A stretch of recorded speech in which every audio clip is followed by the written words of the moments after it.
Olá, que prazer grande estarmos de volta para mais um encontro com a palavra. O nosso objetivo é estudar a Bíblia toda e já concluímos o nosso estudo do livro de Jó. Talvez esse livro tão dramático e expressivo seja uma das respostas mais completas de toda a Bíblia à pergunta que o povo de Deus tem feito há milênios. Por que as pessoas sofrem? A maioria de nós não se importa quando os ímpios sofrem. Mas quando uma pessoa boa sofre, muitos de nós fazemos essa pergunta. O povo de Deus já perguntou por quê? Muitas e muitas vezes. O povo de Deus quer saber por que uma pessoa justa sofre. O livro de Jó não é o único livro nas Escrituras que responde a esta pergunta. Quando analisamos a Bíblia toda, descobrimos que do Gênesis ao Apocalipse há a abordagem dessa questão, o problema e a realidade do sofrimento. Gostaria de estudar mais a fundo e analisar vários trechos das Escrituras que falam sobre o sofrimento. Existe hoje uma teologia chamada de teologia da prosperidade. Essa teologia diz que Deus não quer que o seu povo sofra, que Deus não quer que seu povo fique doente, que Deus não quer que seu povo seja pobre. Os defensores da teologia da prosperidade afirmam que se a pessoa está sofrendo de alguma doença crônica ou está sempre em péssima situação financeira, é porque não está aplicando os princípios do reino de Deus. Se você viajar para países onde os crentes vivem na pobreza ou a lugares onde são perseguidos e estão sofrendo, você perceberá que a teologia da prosperidade não é bíblica. Depois de termos estudado o livro de Jó, gostaria de mostrar a relação desse livro com outros livros da Bíblia. Um dos meus objetivos no estudo dos 66 livros da Bíblia é mostrar a unidade e a relação que há entre esses livros tão diferentes. Gostaria de mostrar como o livro de Jó se relaciona com todo o resto da Bíblia, mostrando que sua mensagem é a mesma de muitos outros trechos das Escrituras, no Novo e no Velho Testamento. Gostaria de compartilhar com vocês um estudo que chamei de 30 razões na Bíblia para o sofrimento do povo de Deus. Quando comecei a perceber que essa verdade é enfatizada nas Escrituras, chamei o primeiro estudo de As 12 Razões Bíblicas para o Sofrimento do Povo de Deus. Depois de algumas tempestades na minha vida, dei uma mexida no estudo. Outras razões para o sofrimento do povo de Deus. Como você percebeu, já cheguei ao número 30 e acho que quando me aposentar, haverá umas 100 razões. No estudo de hoje e no próximo falarei sobre essas 30 explicações bíblicas para o sofrimento. Primeiro, a maioria das epístolas do final do Novo Testamento começa falando sobre o problema do sofrimento. O apóstolo Pedro, em vários trechos de suas epístolas, fala sobre o sofrimento. Ele enfatizou esse assunto porque sabia que as pessoas para quem estava escrevendo estavam sofrendo. Pedro estava em Roma e sabia que a perseguição que tinha começado se espalharia para as províncias onde seus leitores viviam. Ele sabia que o sofrimento desse povo iria aumentar muito e por isso ele aborda esse assunto em suas cartas. Em um dos trechos lemos o seguinte: Nisso vocês exultam, ainda que agora, por um pouco de tempo, devam ser entristecidos por todo tipo de provação. Assim acontece para que fique comprovado que a fé que vocês têm, muito mais valiosa é do que o ouro que perece, mesmo que refinado pelo fogo. É genuína e resultará em louvor, glória e honra quando Jesus Cristo for revelado. Pedro está dizendo que as pessoas que estão sofrendo e que vão sofrer ainda mais, que há um propósito para esse sofrimento. O propósito do sofrimento é que Jesus Cristo aprove a fé deles. Na sua volta, Paulo usa a seguinte ilustração. O ouro é purificado pelo fogo. Sua fé é muito mais preciosa do que o ouro. O ouro é perecível. Da mesma forma, sua fé, que é muito mais preciosa do que o ouro, é purificada neste teste de fogo. Pedro também afirma que quando Deus olhou para a vida daquelas pessoas, viu que precisavam de sofrimento. Ele permitiu sofrimento sobre suas vidas. Em outras palavras, de acordo com Pedro, há ocasiões em que o povo de Deus precisa sofrer. Pedro também escreve que o sofrimento é temporário. O sofrimento é por um tempo. Certa vez ouvi um homem dizer que sua frase preferida na Bíblia era por um pouco de tempo. Quando perguntei-lhe por quê, ele disse: quando o Senhor manda tribulação na minha vida, Deus sabe que vou sofrer, mas eu sempre declaro que é por um pouco de tempo. O sofrimento não veio para ficar, vai passar. De acordo com Pedro, o sofrimento não vem para ficar. O sofrimento vem e passa. Outra epístola que fala sobre sofrimento, logo na introdução, é a epístola de Tiago. No primeiro capítulo, Tiago diz: considerem motivo de grande alegria o fato de passarem por diversas provações, pois vocês sabem que a prova da sua fé produz perseverança. E a perseverança deve ter ação completa, a fim de que vocês sejam maduros e íntegros, sem lhes faltar coisa alguma. Se algum de vocês tem falta de sabedoria, peça a Deus, que a todos dá livremente de boa vontade, e lhe será concedida. Feliz é o homem que persevera na provação, porque depois de aprovado receberá a coroa da vida, que Deus prometeu aos que o amam. De acordo com Tiago, há uma sequência no sofrimento que devemos aprender. Primeiro, Tiago diz que o teste da fé deve levar à confiança da fé. Um período de provação, de teste, provavelmente levará você até o ponto em que dirá: eu não sei o que fazer. Pela primeira vez na vida, eu não sei o que fazer. Tiago diz que esse período de provação vai levar você ao ponto de não saber o que fazer. Você deve pedir sabedoria a Deus. Deus quer que você peça sabedoria a Ele. Portanto, de acordo com Tiago, existe uma cronologia ou uma sequência que deve ser seguida durante o sofrimento. É essa a abordagem que Tiago faz do sofrimento. O apóstolo Paulo sofreu muito e por isso tem muito para nos falar. Nos versículos da introdução da segunda carta aos Coríntios, Paulo também está falando com pessoas que estão sofrendo. Ele próprio tinha acabado de passar por uma experiência muito difícil. Esse período da vida de Paulo refere-se ao seu apedrejamento na cidade de Listra, quando foi deixado como morto. Paulo está escrevendo aos Coríntios sobre o sofrimento dele e da igreja, quando disse: Bendito seja o Deus e Pai de nosso Senhor Jesus Cristo, Pai das misericórdias, e Deus de toda consolação, que nos consola em todas as nossas tribulações, para que, com a consolação que recebemos de Deus, possamos consolar os que estão passando por tribulação. Nessa linda passagem, Paulo está apresentando Deus como a fonte de todo consolo verdadeiro. Muitos de nós passamos pela vida sem descobrir isso. Simplesmente não sabemos que há consolo no próprio Deus. Na maioria das vezes, o sofrimento nos leva a Deus e aí, então, fazemos essa maravilhosa descoberta. É possível conhecer a Deus de uma tal maneira que o relacionamento que mantemos com Ele torna-se uma fonte de consolo. De acordo com o apóstolo Paulo, no simples fato de conhecer a Deus, já encontramos um consolo preciso. Deus está conosco e é a fonte desse consolo. Deus não quer que seu povo viva sem descobrir que Ele está sempre presente. Às vezes, Deus permitirá um sofrimento para que seu povo faça essa descoberta maravilhosa.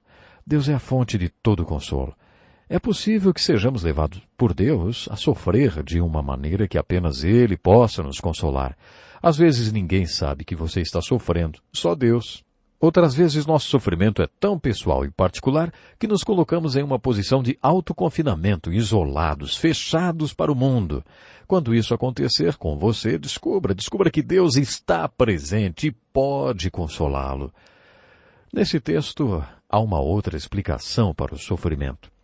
Paulo escreve que quando nosso sofrimento nos leva a Deus, e nós descobrimos o consolo que só pode ser encontrado no relacionamento com Deus, tornamo-nos qualificados para sermos conselheiros e consoladores para outros. O que torna uma pessoa um bom conselheiro? O bispo Fulton, anos atrás, fez uma boa descrição de um conselheiro. Ele disse: se você precisa de um conselheiro, direi primeiro quem você não deve procurar. Não procure um jovem porque ele não viveu o suficiente para ser ferido e por isso não terá compaixão. Ele virá com um monte de teorias. Por isso não procure um jovem. Não procure uma pessoa que tem o mesmo problema que você e que ainda não tem encontrado solução. Se você está tentando salvar seu casamento, não procure uma pessoa que já está no terceiro casamento abalado. Se você está buscando um bom conselheiro, ache alguém que já passou pelo mesmo problema que você, mas que resolveu o problema. Essa é a pessoa certa para aconselhar você.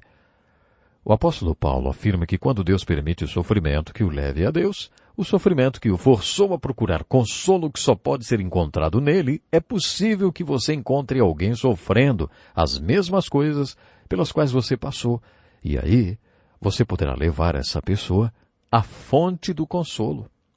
Um evangelista é como um mendigo mostrando a outro mendigo onde o pão está. Um conselheiro é uma pessoa ferida dizendo a outra pessoa ferida onde está o consolo. É só isso que torna uma pessoa uma boa conselheira? O sofrimento? Não. Existe um atalho. A palavra compaixão significa sentir com. Como você pode sentir com a outra pessoa se você nunca sentiu que o que ela está sentindo é realmente algo muito sério? Se você nunca foi cortado, como pode sentir com alguém a dor de um corte? Como ter compaixão? Nos primeiros versículos da segunda carta aos Coríntios, Paulo afirma que isso também é um dos valores do sofrimento. O sofrimento transforma as pessoas em boas conselheiras. Existe mais um trecho de Paulo que nos mostra outro valor do sofrimento. Em 2 Coríntios capítulo 12, o apóstolo Paulo nos dá um testemunho. Paulo diz: para impedir que eu me exaltasse por causa da grandeza dessas revelações, foi-me dado um espinho na carne, o mensageiro de Satanás, para me atormentar. 3 vezes roguei ao Senhor que o tirasse de mim, mas ele me disse: minha graça é suficiente para você, pois o meu poder se aperfeiçoa na fraqueza. Paulo tinha um ministério de cura. Muitas pessoas foram curadas e alguns foram levantados da morte através do ministério de cura de Paulo. Esse homem que literalmente levantou pessoas da morte tinha um espinho na carne. 3 vezes ele pediu a Deus que tirasse esse espinho. Os estudiosos não sabem dizer se era uma doença ou o que era. Há uma linda descrição no Salmo 126 do significado do sofrimento nas vidas do povo de Deus. Aqueles que semeiam com lágrimas, com cantos de alegria colherão. Aquele que sai chorando enquanto lança a semente, voltará com alegria, trazendo seus molhos. Essa é uma prescrição da lei bem conhecida de semear e colher, muitas vezes citadas nas Escrituras. As Escrituras declaram que nós colhemos aquilo que plantamos. Nessa passagem, entretanto, a semeadura é o sofrimento e as sementes são as lágrimas. De acordo com o Salmo 126, quando você espalha lágrimas por causa do seu sofrimento, você está semeando sementes preciosas. A boa notícia, de acordo com esse salmo, é que um dia você vai se alegrar trazendo com você os seus feixes ou o fruto do seu sofrimento. Em outras palavras, o seu sofrimento, sua semeadura, levará você a uma colheita. Temos lições que aprendemos diárias nas quais crescemos espiritualmente como resultado direto do nosso sofrimento. Essas bênçãos espirituais são os feixes que colhemos, que cresceram como resultado das sementes e lágrimas que semeamos durante o sofrimento. Os salmos falam muito sobre sofrimento. Nos primeiros versículos do Salmo 4 lemos: responde-me quando clamo, ó Deus, que me fazes justiça. Dá-me alívio da minha angústia. Tem misericórdia de mim e ouve a minha oração. Mais uma linda explicação, porque o povo de Deus sofre. Dá-me alívio na minha angústia. Olhe para trás na sua vida e responda: quando foi que você mais cresceu na sua vida espiritual, hein? Foi em tempos de prosperidade e de bênçãos? Ou foi em períodos em que você estava sendo testado? Você não tem que ser testado para crescer, mas muitos de nós só realmente crescemos quando estamos sendo testados. Eu me lembro de um homem muito temente a Deus que estava me orientando na minha caminhada de fé. Durante um de nossos encontros, estávamos discutindo sobre como podemos realmente conhecer a Deus. Ele tinha me dado algumas dicas que funcionaram e eu estava falando para ele como se o conselho tinha dado certo. Eu disse para ele: ei, o meu copo está transbordando. Aquele homem de Deus me disse: qual é o tamanho do seu cálice? Não precisa de muito para um dedal transbordar, não é? E aí ele me deu outro conselho. Por que você não pede a Deus para transformar o seu dedal em um copo, e depois o copo em um balde, e depois o balde em um verdadeiro caminhão-tanque? Eu era tão jovem e tão imaturo. Eu fiz aquela oração. Você sabe como Deus transforma o seu dedal em um copo, e um copo em um balde, e depois de um balde em um verdadeiro tanque, um caminhão-tanque? Sofrimento. É assim que Deus trabalha. Então eu fiz aquela oração. Senhor, aumenta minha capacidade para conhecer o Senhor, para amá-lo, adorá-lo e servi-lo. Como você acha que Deus vai aumentar a sua capacidade para fazer essas coisas, hein? Como é que Deus nos estica? é através do sofrimento. É isso que Davi está nos dizendo no Salmo 4, verso 1. Nos 6 primeiros versículos do Salmo 3, Davi nos dá outra razão bíblica para o sofrimento. Quando escreveu esse salmo, Davi estava passando por uma grande tribulação. Ele disse: são muitos os que dizem a meu respeito, Deus nunca o salvará. Todo o país se virou contra Davi. Ele estava fugindo de Absalão, seu filho, que tinha colocado toda a nação de Israel contra seu pai. Mas Davi tinha essa confiança. Ele escreveu: mas tu, Senhor, és o escudo que me protege. És a minha glória e me fazes andar de cabeça erguida. Como é que Davi sabia que no final Deus iria lhe dar a vitória? Ele nos diz: ao Senhor clamo em alta voz, e do seu santo monte ele me responde. Eu me deito e durmo e torno a acordar, porque é o Senhor que me sustém. Não me assustam os milhares que me cercam. Do Senhor vem o livramento. O que Davi sugere para quando estivermos passando pelo sofrimento é muito simples. Ele sabia que Deus o livraria naquele momento, naquela circunstância, porque muitas vezes no passado, quando Davi estava em situações difíceis, ele orou a Deus e Deus ouviu sua oração e o livrou. O que Davi está dizendo é que quando você estiver no meio de uma situação bem difícil, terá oportunidade para provar a Deus e desenvolver-se. É o que você pode chamar de um marco do milagre. Deus precisa de um milagre. Tire-me dessa situação. Deus, eu preciso de um milagre para resolver esse problema.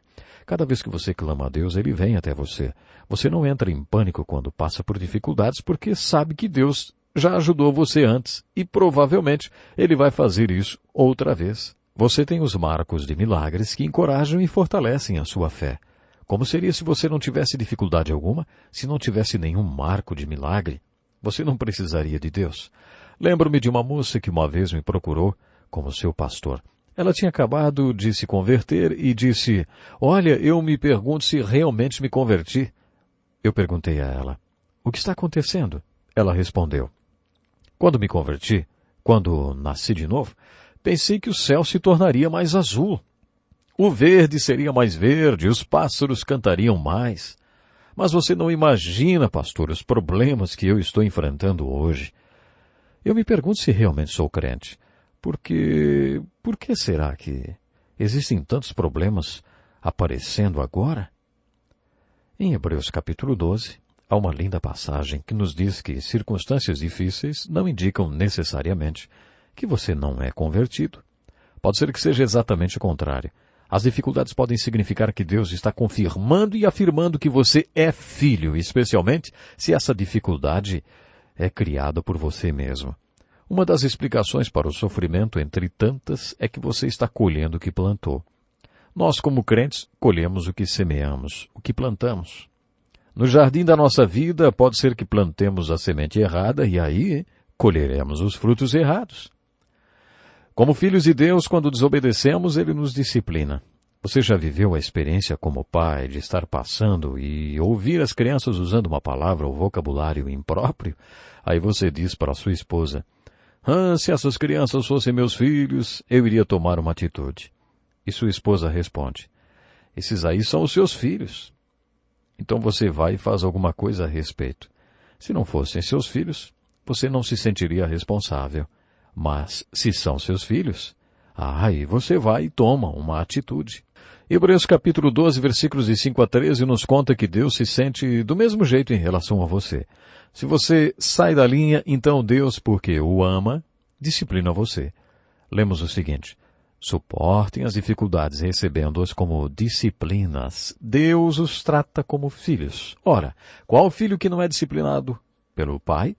Se vocês não são disciplinados, e a disciplina é para todos os filhos, então vocês não são filhos legítimos, mas sim ilegítimos. O que o autor de Hebreus está nos dizendo é que esse tipo de sofrimento, de disciplina, é uma confirmação da nossa condição de filhos e filhas.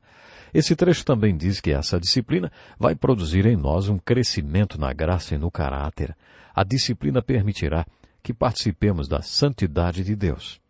Há muitas e muitas passagens como essa nas Escrituras. Essas passagens nos mostram as razões para o sofrimento. Todas elas dirão essencialmente a mesma coisa que o livro de Jó diz. O sofrimento do mundo existe com a vontade permissiva de Deus. As Escrituras não relacionam sempre sofrimento a Deus. O apóstolo Paulo diz que o seu espinho na carne era um mensageiro de Satanás. Paulo diz que o propósito da sua doença era humilhá-lo, mostrar-lhe sua deficiência e dar a ele uma chance de provar a eficiência de Deus à medida que Deus trabalhava através dele. Portanto, a doença entrou na vida do apóstolo Paulo com a vontade permissiva de Deus, da mesma forma que o sofrimento entrou na vida de Jó, para glorificar a Deus. Uma vez durante o verão, nos tempos de seminário, eu trabalhava na área de construção e tinha perdido meu emprego. Eu estava a quase 5.000 quilômetros da minha casa e não tinha salário para sobreviver. Quando finalmente voltei ao trabalho, sofri um acidente. Aconteceu uma coisa atrás da outra naquele verão. Eu vivia com uma família crente. Uma manhã, quando eu estava me sentindo muito desanimado, a dona da casa, uma mulher muito temente a Deus, estava dando um estudo bíblico na casa onde eu morava. Anos mais tarde, soube que essa mulher lançou um movimento para estudo da Bíblia que se chamava Estudo Bíblico em Comunhão. Bom, mas naquela manhã, depois que ela terminou o estudo, veio até o meu quarto para conversar comigo. Ela disse: "Você já está estudando a Bíblia há 4 anos, mas eu já vivo a Bíblia há 40. Quer saber o que está acontecendo com você?" Ela me mostrou esse versículo de Lamentações, capítulo 3. É bom que o homem suporte o jugo enquanto é jovem. É bom para o jovem passar por dificuldades. É bom passar por tempestades e ser testado. Por quê? Todos esses trechos da Bíblia nos dizem que o sofrimento produz bons frutos em nossas vidas. O sofrimento desenvolve o nosso espírito. O sofrimento produz santidade. O sofrimento fortalece nossa fé. O sofrimento confirma, sim, que somos filhos de Deus. Com todos esses trechos, você percebe que o sofrimento é um tema enfatizado nas Escrituras e que não está limitado apenas ao livro de Jó. Durante o nosso estudo, procure em todos os livros da Bíblia as razões para o sofrimento do seu povo.